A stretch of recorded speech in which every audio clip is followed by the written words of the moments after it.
What's up, everybody? It's your boy Berto with Gilda Images. In this video, I'm going to be talking about my COVID-19 experience.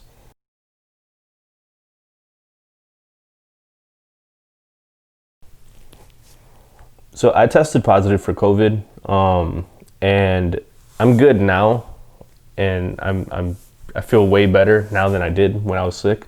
But this video is just to kind of like talk about my experience with it. So at first, obviously, you get some symptoms. My symptoms were like an itchy throat, and I was just like, okay, whatever.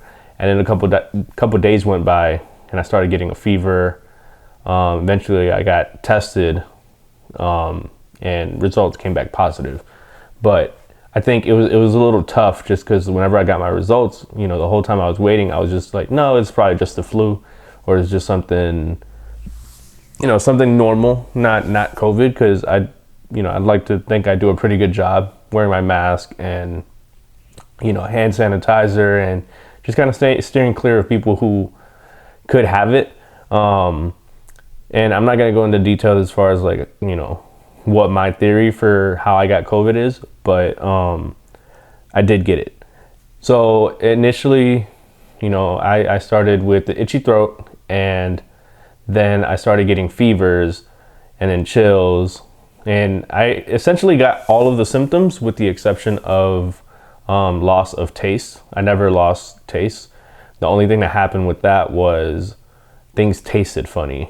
Like, I don't know, an example would have been like, barbecue sauce tasted like chocolate, or, one day I did have Bojangles and it tasted really sour, and I asked my friend who had brought me the food if their food was tasted funny, and it tasted fine for them. So I think my taste was just a little messed up. I didn't completely lose it, but as far as like symptoms, like you just gotta maintain, you just gotta keep taking medication to control the itchy throat, the coughing, the headaches, the fevers is the main one for me, fevers and headaches. I was going in and out of, I was getting hot flashes, I was getting chills. And I think that was the most frustrating part, was because it was changing by the hour. Like every hour was something different. And I would take a cold shower, a hot shower. And, sometimes that would make the situation worse. Meaning, like, I know a lot of people have quarantined at the beginning of this whole thing, like people were quarantined. But I just think a lot of us don't talk about what, like, the mental health part of quarantining and having COVID, like how that's affected. So me personally, like, I am a homebody. I don't mind being home, but obviously not having the option to go out was killing me. And I don't mean like go out, like, go out to a bar or anything, but just out. Like, I know I couldn't go hang out with friends. I know I couldn't go see my family, like my parents. I ended up spending my birthday alone. I did have my roommate with me, but I would have liked to spend my birthday with my girlfriend or with my parents. But and then Christmas as well. Even though I tested negative on Christmas Eve, I still stayed away, just as a precaution for my parents.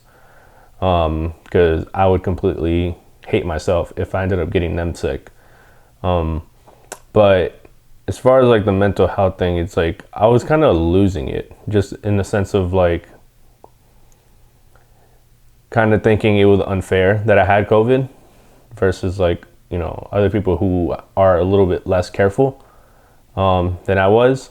And I just kind of felt like I was robbed of my peace, just because like some days were better, some days were worse, and you just don't know. Like you don't know what tomorrow has in store for you. So like whenever I thought I was getting better, the next day I was like 2 times worse. And it was just like that part of it, not knowing when you're gonna get better, and just not knowing, and just it's kind of traumatic.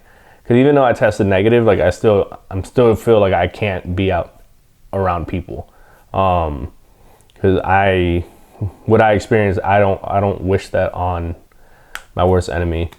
But I am better now. But I would still feel guilty going out, like even though I tested negative and I'm good and per the CDC, like I shouldn't be contagious anymore. I still feel kind of guilty if I were to go out, and essentially infect people. So there's a lot of paranoia. It's kind of like when you get in a car accident and then you kind of don't want to drive and you're just scared that something's going to happen. Or like if you get a speeding ticket, you're scared to even get near the speed limit. So it's kind of, it is a traumatizing thing. But, I am transitioning well. Like I have a shoot today. And I try to do a couple shoots during quarantine. Obviously I explained it to the client and told them, and we maintained social distance through the shoot, but I ended up just getting sicker because it was kind of cold.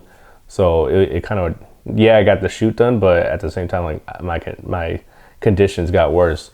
I did end up losing a lot of money to COVID just because I had to cancel shoots or I couldn't book any shoots. So I rough estimate, I probably lost about anywhere between $1,000 to $1,500. I had to send clients to other photographers, and it sucks, but all in all, like for those that go out or hang out with people, it's just do what you can to make sure that you're doing your part. Like wear your mask, sanitize. If you've been around somebody that has had COVID, tell the people around you. That way it doesn't catch them off left field. Like my clients, like I told everyone, hey, I got COVID, you should get tested. And I just made sure to spread that because it's wrong not to tell anyone. It's really selfish, it's really messed up, but you don't know what people have planned. Like for example, obviously it's the holidays, people are going to spend time with their families. I know like people our age, in their 20s, they're going to go spend time with their families, and their families are typically, older.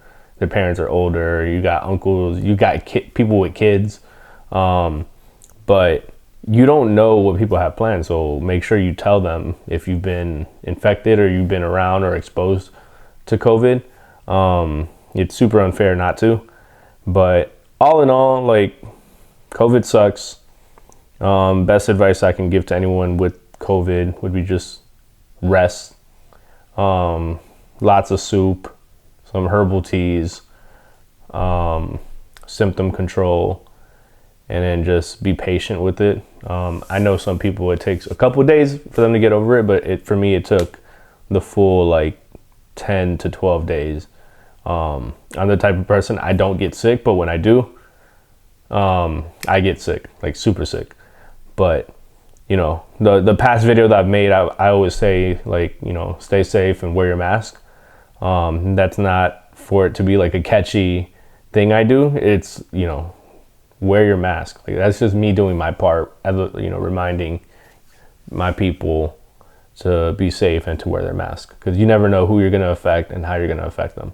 But if you have any questions, feel free to DM me. I know a lot of people that are starting to feel like they have symptoms, they've reached out to me, and I'm more than happy to answer questions as far as what my experience was. But shoot me a DM, email, a text if you have my number. But again, this isn't really a photography video, this is just kind of me sharing my experience. But I will be making more content in 2021. I do have better setups now. I am using a ring light for this one, but I am going to be making more content, and stay tuned for that. But like I normally say, stay safe, wear your mask, and stay tuned for the next video.